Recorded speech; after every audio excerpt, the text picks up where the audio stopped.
Harlequin Books, the early crime good girl art mystery paperbacks. Hi, I'm Gary Levisi, and we're going to look at Harlequin Books today. Harlequin Books started in 1949. They were a Canadian company out of Toronto. And the thing is that most people know Harlequin Books today as the leading publisher of romance paperbacks and nurse novels and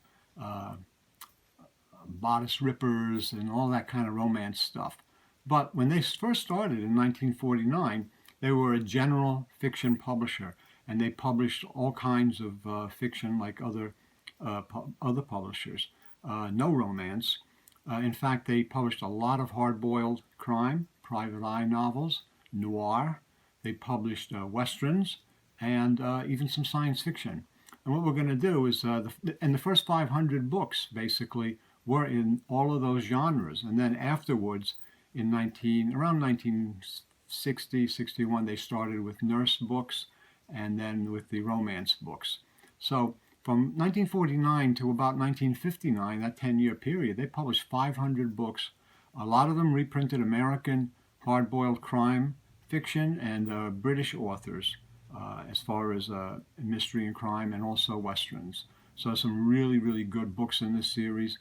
Some very, very collectible ones, beautiful cover art, and variant covers, different American and British authors where they reprinted those British and American editions, but sometimes with redrawn covers or different cover art. So it's a very interesting, collectible, cool series.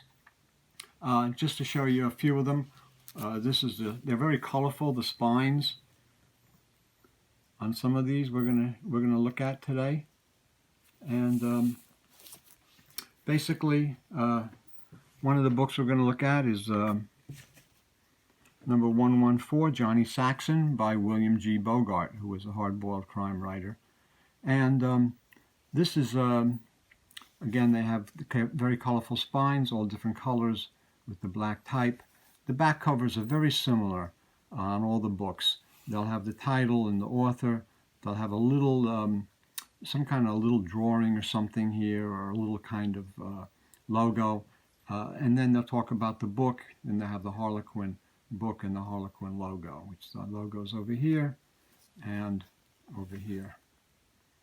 So in Johnny Saxon, I'm not sure which book this is. William G. Bogart wrote a lot of hard-boiled crime books, and I don't recall any book under the Johnny Saxon title. So I think that this is a retitling of one of his other books, but I'm not sure. So there's different things in the this Canadian series, and it's an interesting series. So without further ado, we're going to take just a sampling of some of them right now. Johnny Saxon, number 114. Double Life, number 86, by Owen F. Jerome. Great cover of fight cover. Owen F. Jerome again in number 77, A Night at Club Baghdad. I think he was a British author, because I don't recall. Bogart was an American author. I think Jerome was a British author. Some of them were published Canadian authors also, and there were some Canadian books published in the Harlequin series, that authors and books that dealt specifically with Canada. Mona, number 293, M. Coates Webster, a derelict in New York's waterfront, fights her battles with flying fists and heels. All the covers are just great, stunning, cool cover art, cool good girl art. Blondes Don't Cry, number 25, Merlinda Mace. Dig Another Grave, Don Cameron, number 92. This Way to the Electric Chair. Panther's Moon by Victor Canning, number 41. And a lot of these are British authors that are reprinted. So you can see that the British influence was very strong, but eventually the American influence would take precedent, and you have a lot of American authors published in Harlequin. And you see one, we see one now, number 99, Murder Queen High by Bob Wade and Bill Miller, or Wade Miller. Tough book to find. An even tougher one and very collectible, number 185, Naked Fury by Day Keane.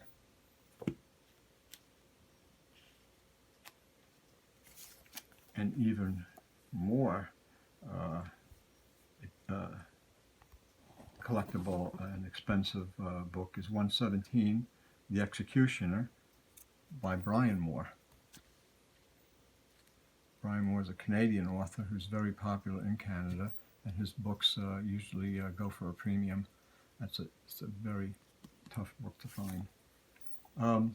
The Pale Blonde of Sand Street, William Chapman White, is a book about the Brooklyn Red Hook section, which was a area of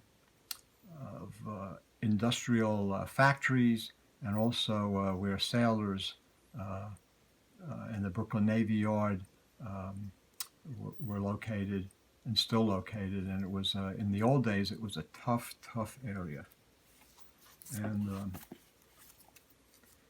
Harry Whittington, number 140, The Lady Was a Tramp. Just giving you a look of the Harlequin books. This is basically just a look of 16 of the crime ones. There's 500 books in the series, so there's a lot to choose from. And in future videos, maybe we'll look at specific authors or specific genres, maybe westerns, and there are some science fiction ones. But you know, out of 500 books, I'm just picking a few, just to give you a taste of some of the books. These aren't seen that often. They're not that common, and they're you don't see them in really great shape either. And they're really beautiful books when they're in nice shape. I mean, this Murder Queen High is not in great shape. It's got a reading crease on the spine, and they always seem to have a little bit of a bend sometimes to them. So this is not a great copy, but it's nice. The nice thing about it, though, it's signed by Bob Wade, one of the Wade Miller, you know, one of the partners in the Wade Miller byline. So that's the cool thing. The Hidden Portal by Garnett Weston, number 125. This is a spy intrigue book in Spanish Morocco in Africa, set in Spanish Morocco and Africa. Really beautiful cover art. I don't know who did the covers on a lot of these books, but whoever did really they did some really beautiful covers. The Pickup by Raymond Marshall, number 340. Number 340 is a little bit of a later Harlequin, getting up to that near 500 book point where they changed over from all general fiction into basically all romance and nurse novels. This is a hard-boiled crime novel. Raymond Marshall is I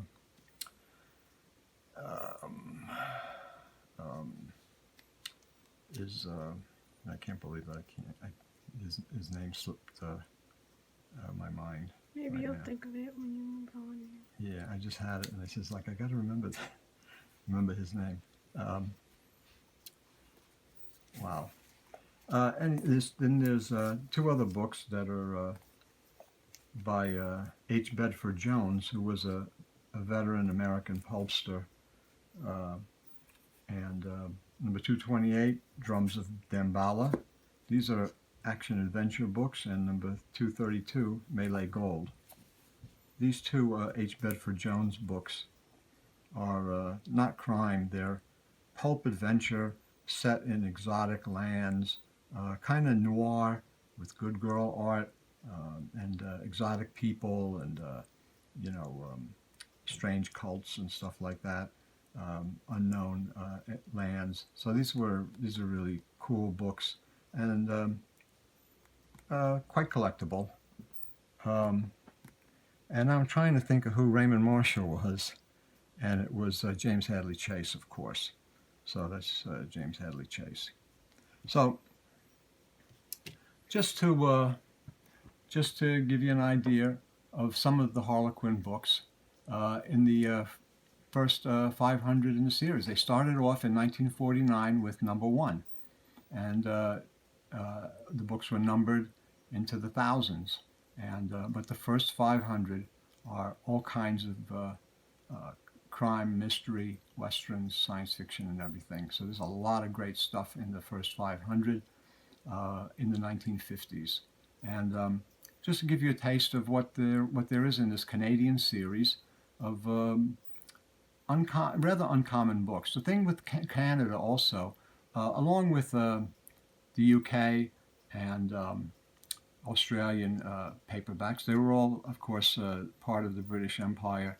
They were books that were published in English and written in English, and a lot of the authors, they also reprinted American authors.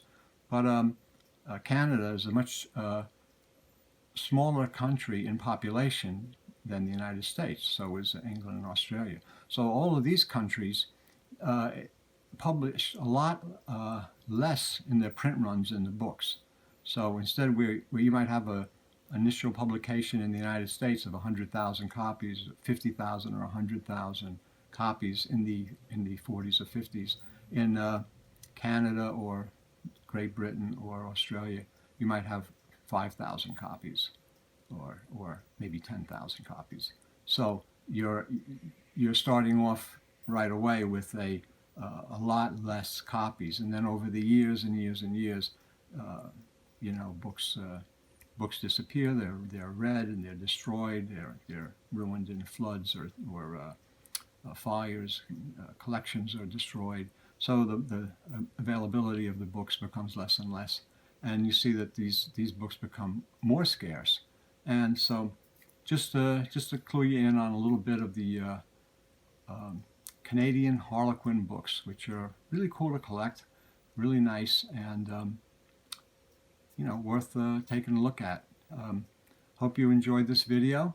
If you did, give us a thumbs up and a like, and tell your book collector friends about this YouTube video channel, and subscribe. And with that said, I hope you enjoyed the video, and thanks for looking.